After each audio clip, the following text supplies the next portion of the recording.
ଟିକେ ଲେଟ୍ରେ ଉଠିଥିଲି। ଉଠିଥିବା ଭିତରେ ବାହାରିଲୁ ଗଛରେ ଟିକେ ପାଣି ଦେବାକୁ।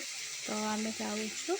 ଆଉ ଏଇଠି ସ୍ମଲ୍ ଗରା ସବୁ ଶୋ ଗଛ ଲାଗିଛି। ଏଇଟା ଗୋଟେ କନ୍ଦି ଅଛି। ଆଉ ଦେଖନ୍ତୁ ଏଇଠି ଆମ୍ବ ଗଛରେ ବଉଳ ଆସିକି ଟିକେ ଆମ୍ବ ହେବନି। ଆଉ ଏଇଠି ଆମେ ଆସିକି ଫାଇନାଲି ପହଞ୍ଚିଗଲୁ। ମାନେ ଛୋଟିଆ ଜାଗାଟା, ଦୁଇଟା କଦଳୀ ଗଛ ଲାଗିଛି।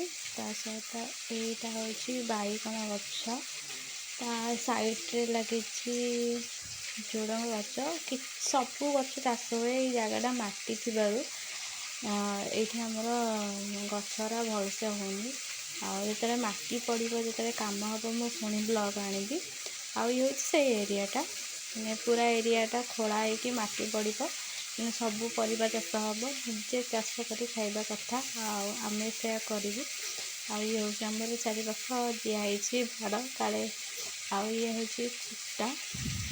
ଇଏ ହେଉଛି କିଛି ରୋଷେଇ କରିଦେଇଥିଲେ। ଆଉ ମୁଁ ଆସିକି ପହଞ୍ଚି ଯାଇଥିଲି ରୋଷେଇ ଘରେ। ଦେଖନ୍ତୁ ମୁଁ ଅଛି ଆମ ରୋଷେଇ ଘରେ। ଆଉ ଇଏ ହେଉଛି ଆମ ସାଇଡ଼ରେ ରୋଷେଇ। ଏଠି ଆଳୁ ହେଇଯାଇଛି, ବାଇଗଣ ଭଜା ହେଇଛି, ଆଳୁ ସିଝା ହେଇଛି। ଦେଖନ୍ତୁ ତା ସହିତ ଆମ ଡାଲି ତିଆରି ବି ହେଇଯାଇଛି। ମୁଁ ଖାଲି ରାନ୍ଧିବି ଚିଙ୍ଗୁଡ଼ି ପାଇଁ ନେଇଯାଇଛି ମୁଁ ପରିବା। ତା ସହିତ ପେଷ୍ଟ, ଅଦା, ପିଆଜ, ରସୁଣ ପେଷ୍ଟ। ଠିକ୍ ଅଛି, ମୁଁ ତାକୁ ପେଷିକି ରଖିଦେଇଛି।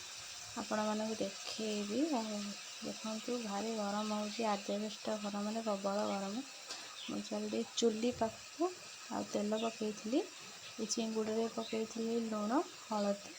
ତାପରେ ସିଏ ହେଇସାରିଲା ପରେ ପୁଣି କଡ଼େଇ ନେଇଯାଇଥିଲି ପରିବା ସହିତ ଚିକେନ୍ ମସଲା ଗୁଣ୍ଡ, ହଳଦୀ, ସ୍ୱାଦ ଅନୁସାରେ ଲୁଣ ପକାଇକି ମୁଁ ତାକୁ ଏଇନା କିଛି ମିନିଟ୍ ଛାଡ଼ିବି। ଯେତେବେଳେ ମସଲା ତରକାରୀଟା ହେଇଗଲା ରେଡ଼ି। ଦେଖା ହେବା ନେକ୍ସଟ ବ୍ଲଗ୍ରେ। Thank you.